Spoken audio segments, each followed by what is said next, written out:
7 out of every 10 people are living paycheck to paycheck. If you are looking at your bank account right now, feeling a knot in your stomach, you are participating in a statistical norm. We are conditioned to view this struggle as a personal failure, a lack of willpower, or a bad budget.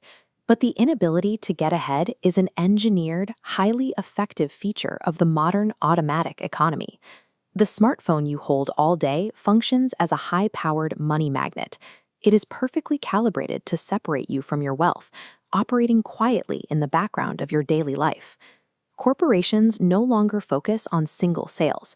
They focus on the lifetime value of a customer. They want you locked into a matrix of invisible, recurring micro-subscriptions, from the apps you use, the shows you stream, to the coffee you drink. Historically, a laborer traded physical sweat for survival. Today, we trade limited decades of our lives for currency. When that currency is immediately drained by automated bills and subscriptions, the trade is no longer for your own benefit. When your entire monthly income is pre-allocated to companies you cannot stop paying, your labor effectively belongs to them. You are providing the recurring revenue that funds their growth, while your own net worth remains at zero. If you look at the composition of the world's most economically secure people, you find entrepreneurs, investors, and owners of rare skills. But statistically, people who rely exclusively on a standard salary to build their wealth disappear from the list entirely. To escape the wage trap, you have to change how you mathematically value your time. Take Billy. At 20 years old, he begins putting just $200 a month into a diversified index fund. It is a modest amount, but he starts early. Phil waits until he is 30 to start. To catch up, Phil has to invest $300 every month, spending far more of his own cash than Billy ever did, in a desperate attempt to bridge the gap. By the time they reach retirement, the math is final. Because Billy's money had 10 extra years to compound, he ends up with nearly $600,000 more than Phil, despite Phil investing more of his own labor. Compound interest is a tool that allows you to buy back your future. It multiplies the value of your life force, provided you deploy it early enough to let the math do the work.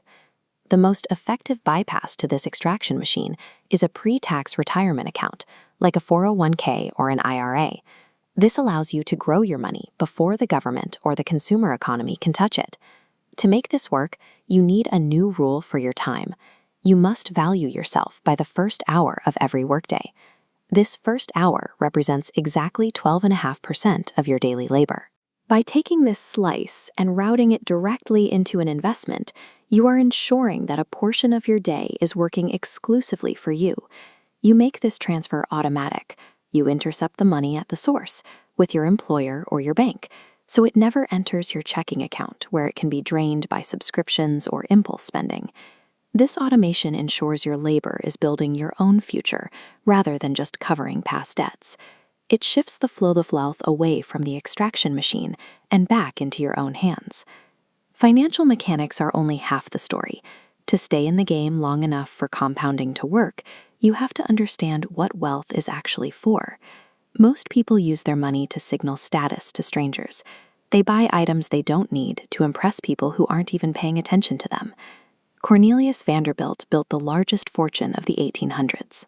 Yet because his family focused on spending for status rather than maintaining independent wealth, his heirs became famous for squandering that fortune within a few generations, losing their individual sovereignty in the process. True wealth is the capital you don't see, the unbought cars and the ignored upgrades. It is a psychological shield that gives you the power to say no to a job or a lifestyle you don't want. Building that shield requires you to decouple your ego from your bank account. You have to transform from a reactive consumer into a sovereign owner. The goal is simple. We automate our money and use compound interest because time is our only finite resource. We aren't doing this to buy things. We are doing it so we can wake up every morning and have total authority over how we spend our day.